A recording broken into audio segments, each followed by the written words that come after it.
रोज रोज डब्याला काय द्यावं प्रश्नच पडते बघा. मुलांच्या आवडीचं दिलं तर मुलं आवडीनं खातात बघा, नाहीतर डबा तसंच वापस आणतात बघा. आता मी काय केले, गव्हाच्या पिठापासून मस्त मंचुरियन फ्लेवरची आंबोळी म्हणजे धिरडं करून दिले बघा. धिरडं करण्यासाठी 3 वाटी गव्हाचं पीठ, 1 वाटी कॉर्नफ्लॉवर घेतले बघा. त्याच्यानंतर बारीक किसून घेतले बघा सगळ्या भाज्या, गोबी, गाजर, शिमला मिरची आणि कांदा. आणि त्याच्यानंतर 2 चमचे इतकं शेजवान चटणी टाकून घेतली, 2 चमचे सोया सॉस, 4 चमचे टोमॅटो केचप, 2 चमचे चिली फ्लेक्स टाकून घेतले आणि थोडं मीठ टाकून घेतले बघा. मीठ लय मोठं टाकायचं नाही, सगळ्या सॉसमध्ये मीठ असते बघा. पाणी टाकून छान पातळ पीठ तयार करून घ्यायचं.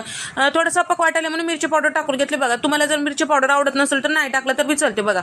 मग अशा पद्धतीने पीठ तयार करून घेतले आणि दोशाचा तवा घेतले, थोडंसं तेल लावून घेतले बघा. टिश्यू पेपरनं पुसून घेऊन 1-2 पळी हे पीठ टाकून छान पळीनं पैस करून घेतले बघा. जेवढं जमेल तेवढंच पातळ करायचं, लय पातळ होईना बघा. भाज्या बिज्या टाकल्या आपण याच्यामध्ये आणि गव्हाचं पिठाचं आहे, पातळ जास्त होईना बघा. आणि दोन्हीकडून लाल छान भाजून घ्यायचं. तयार झालं आपलं मस्त मंचुरियन फ्लेवरचं हे धिरडं.